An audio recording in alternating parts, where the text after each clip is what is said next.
South India shopping mall లో blockbuster Ashadham number 1 kilo sale.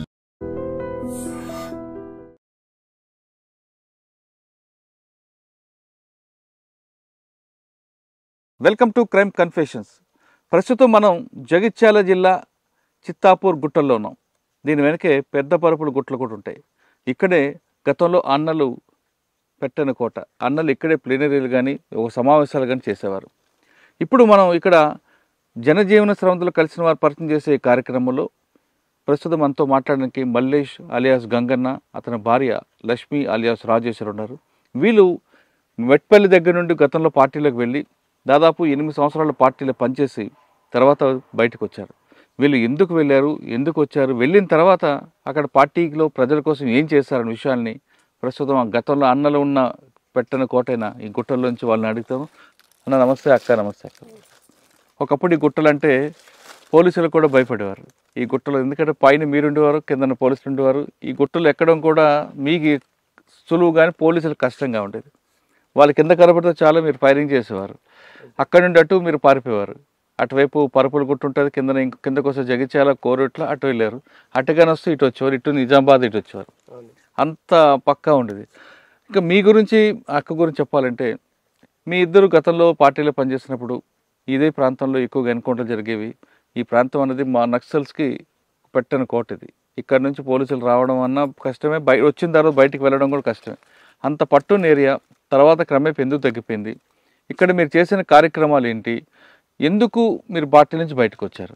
ఈ 2 ప్రశ్న సమాధానం చెప్పే ముందు మీ కుటుంబ నేపథ్యం చెప్పండి. ముందు పార్టీలకు ఎవరు వెళ్ళారు? మీ ఇద్దరులో మీరు వెళ్ళారు కదా, చెప్పండి. గంగన్న, మీ ఒరిజినల్ పేరేమో మల్లేషు, పార్టీలోకి వెళ్ళిన తర్వాత గంగన్నగా మారింది, అవునా? అవును, రైట్. ఏం చేశారు, ఎందుకు వెళ్ళారు, అప్పుడున్న పరిస్థితులు అండి ఇక్కడ మెట్పల్లిలో? అదే అయితే వాస్తవంగా మా ఊళ్ళే అప్పుడు అంటే ఇప్పుడు లేదు కానీ భూస్వామ్య వ్యవస్థ అనేది బాగా ఉండే. మెట్పల్లి కూడా, మెట్పల్లి మా చిట్టాపూర్, మల్లాపూర్ మండలం, ఇది చిట్టాపూర్. ఈ చిట్టాపూర్ విలేజ్కి సంబంధించిన గుట్టలు ఇవి. ఊళ్ళో ఏంటంటే ఇట్లా ఇప్పుడు పాలేరులు, నేను కూడా గతంలో జీతం ఉన్నా. నేను ఒక రైతుకు 6 ఏళ్ళు జీతం ఉన్నా, ఇంకొక రైతుకు 1 సంవత్సరం జీతం ఉన్నాం. మాకు కొన్ని మేకలు ఉండే. మేము ముగ్గురం అన్నదమ్ములము, 2 అక్కలు. అంటే మొత్తం 5, మా కుటుంబం 5 ముగ్గురు అన్నదమ్ములము, 2 అక్కలు, అంటే మొత్తం 5 మేము. సాలిసాలని పరిస్థితి, జీతం ఉన్నాం. జీతం ఉన్న కాడ అప్పుడు ఏంటంటే ఈ రైతు కూలి సంఘాలు ఏర్పాటు చేద్దరు. దళం వచ్చి రాత్రిపూట మీటింగ్ పెట్టి అంత ముందు ఒకసారి రౌండ్ వేసేద్దరు. అంటే అన్నలం వచ్చినామన్నట్టుగా చాటింపు చేసినట్టుగా ముందు కంజర పట్టుకొని తిరిగి పలాని కాడ బస్ స్టాండ్లో మీటింగ్ పెడతాం రాలి అని చెప్పుకుంటారు. చెప్పుకుంటూ వచ్చిన తర్వాత గుంపులుగా అందరం అప్పుడు ఈ టీవీలు కానీ సెల్ ఫోన్లు కానీ ఇటువంటి వ్యవస్థ అప్పుడు లేకుండే. అప్పుడు అన్నలు అంటే పాటలు అంటే అందరం కూడా ప్రతి ఒక్కళ్ళు అసలు ఎవరు కూడా వట్టి ఉండేటోళ్ళు కాదు. ముసలిళ్ళ కాడికెళ్ళి చిన్నపిల్లల కాడికెళ్ళి ప్రతి ఒక్కళ్ళం ఆడ మాకు అది రాయసిన గుడి అంటారు, ఇప్పుడు గుడి ఉన్నది. అక్కడనే ఏ కార్యక్రమం అయినా, మీటింగ్ అయినా, సభ అయినా, సమావేశమైనా, పంచాయతీ అయినా ఏది జరుపుకోవాలన్నా అక్కడనే జమ అయ్యేది అన్నట్టు. అక్కడ ఒకటి కొంచెం ఎత్తుకెత్తు ఒకటి గద్దెలు ఎక్కువ ఉంటుంది. ఆ గద్దె మీదకి ఎక్కి కంజర కొట్టుకుంటా పాట పాడి మీటింగ్ పెడతారు. ముందు 2 పాటలు పాడారు. ఏ దళం వచ్చేది అప్పుడు మెట్పల్లి దళం, ఎవరు పాత తాలూకా. అప్పుడు ప్రభాకరన్, ఆల్యశంకర్ ఆలియస్ ప్రభాకర్ అని చెప్పేసి వాళ్ళది పక్కనే ఇక్కడ కొర్రికల్ల, మెట్పల్లి మండలం కొర్రికల్ల. ప్రభాకరన్న ప్రమోషన్ మీద జిల్లా కమిటీ సభ్యుడై వెళ్ళిపోయిన తర్వాత సాగర్ వచ్చాడు. సాగర్ అంటే అలా వాయులపల్లి, జమ్మికుంట ఏరియా, హుజరాబాద్ ఏరియా.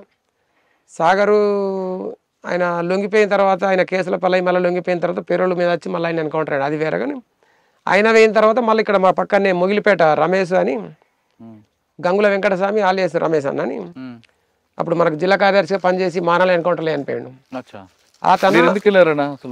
అప్పుడు మేము ఇదే రైతు కూలి సంఘం పెట్టారు ఇక్కడ దాసరి గంగమల్లయ్య అని చెప్పేసి. మాకు ఆయన జిఆర్డి కమాండర్ ఉండే. జిఆర్డి అంటే గ్రామ రక్షక దళం, జిఆర్డి అంటే గ్రామ రక్షక దళం కమాండర్ ఉండే. కమాండర్ అంటే అప్పుడు నిర్బంధం బాగుంటుండే. మేము రోజు ఇట్లా గుట్టల వైపు, ఇటు తోటల వైపు, అటు ఇటు గొర్రెలకు పోతుంటాం. గొర్రెలకు కానీ, ఆవులకు కానీ, లేకపోతే రైతుకు జీతం ఉన్న కాడ పనికి పోయినప్పుడు మాకు కలుతుండే. కలిసి మీరు తమ్ముడు ఇట్లా జీతం ఉండడు కాదు, మీరు ఖచ్చితంగా చదువుకోవాలా, ఇట్లా బాలల సంఘం ఏర్పాటు చేసుకోవాలని చెప్పేసి మాకు తను బోధించినప్పుడు, ఎందుకంటే మాకు కూడా ఏమనిపిస్తే అంటే, అన్న మరి మాకు అన్నలు కల్పిస్తామనంటే కల్పిస్తా తప్పకుండా అని చెప్పేసి 2-3 సార్లు ఇక్కడ యూసుఫ్ నగర్ అని మా పక్కనే ఉంటుంది, యూసుఫ్ నగర్ దగ్గరికి ఒకసారి తీసుకుపోయిండు, ఐలాపూర్ దగ్గరికి ఒకసారి, ఇంకోసారి మొగిలిపేట దగ్గరికి ఒకసారి ఇట్లా 2-3 సార్లు దళం దగ్గరికి తీసుకుపోయాడు. తీసుకుపోయిన తర్వాత వాళ్ళని నిజంగా చూసే వరకల్లా మాకు కూడా ఏమనిపించింది అంటే నిజంగా మనం కూడా ఇట్లా ఉండాలి అనేది. అందుకని ఆ డీపీ కూడా ఇప్పటికి అట్లే పెట్టుకున్నా. అంటే అప్పటికైనా ఇప్పటికైనా ఎప్పటికైనా నాకు అది దాని మీద మమకారం అనేది తగ్గది. ఎందుకంటే నిజ జీవితాలు మనం అనుభవించి వచ్చినాం కాబట్టి అది రియల్గా ఒక రియల్ హీరో లెక్క అనిపిస్తుంది. కాబట్టి మనం కూడా పోవాలనేది నాకు కసి ఉండే. కానీ వాళ్ళు మేము పోదామన్నప్పుడు తీసుకోలేరు వాళ్ళు. ఎందుకు? మీరు ఖచ్చితంగా ఊళ్ళో ఉండాలి, ఇట్లా సంఘం పెట్టుకోవాలి అనేది బాలల సంఘం పెట్టారు. అసలు మాకు చదువు రాకపోవు అప్పుడు. చదువు అంటే సాలిసాలని కుటుంబ ఆర్థిక ఇబ్బందులు పరిస్థితుల వల్ల నేపథ్యం చూసుకుంటే ఏంటంటే 1 ఎకరం భూమిలో ఏం పండేది కాదు.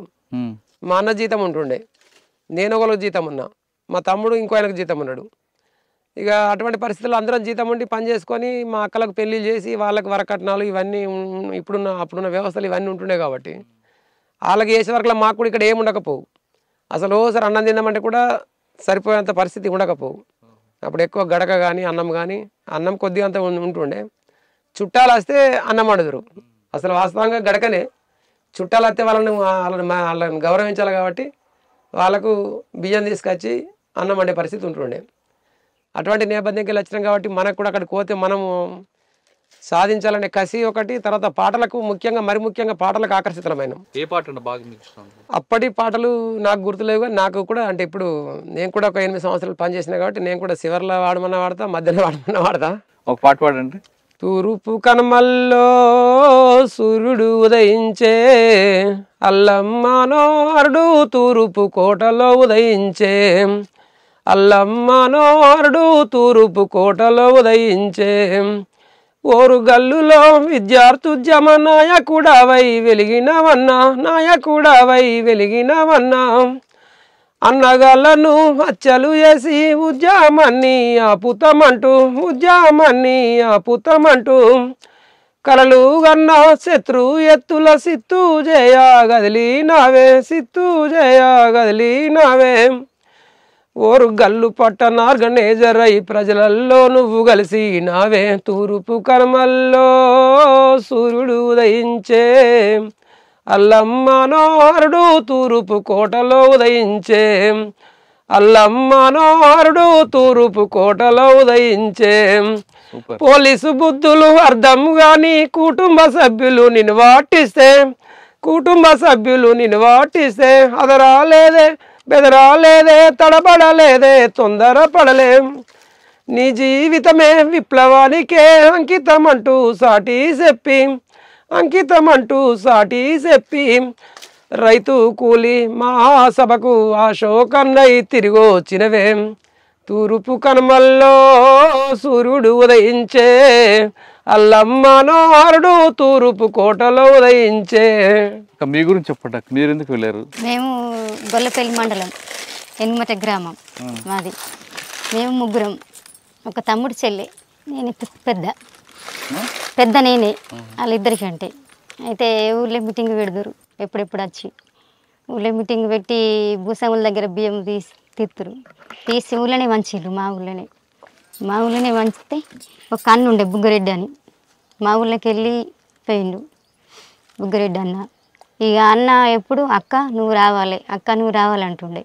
అయితే అన్న నేను ఇప్పుడు రాను, మా వాళ్ళు చిన్నగా ఉన్నారు, తమ్ముడు చెల్లె చిన్నగా ఉంది, రానంటే ఖచ్చితంగా అక్క రావాలి నువ్వు అని అంటుండే. అన్నప్పుడు తర్వాత అన్న పోయిండు, బియ్యం పంచిండు అన్ననే.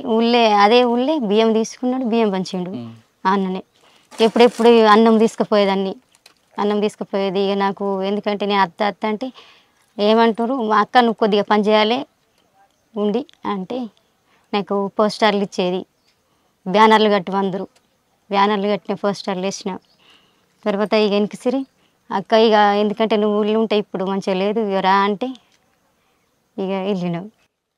అప్పుడు ఎంత వయసు అమ్మా నీకు? అప్పుడు వయసు 18 సంవత్సరాలు ఉంటుంది కావచ్చు. ఏ దళంలోకి వెళ్ళారు? మీ బాధ్యత ఎవరు అప్పుడు? అప్పుడు భూపుతన్న.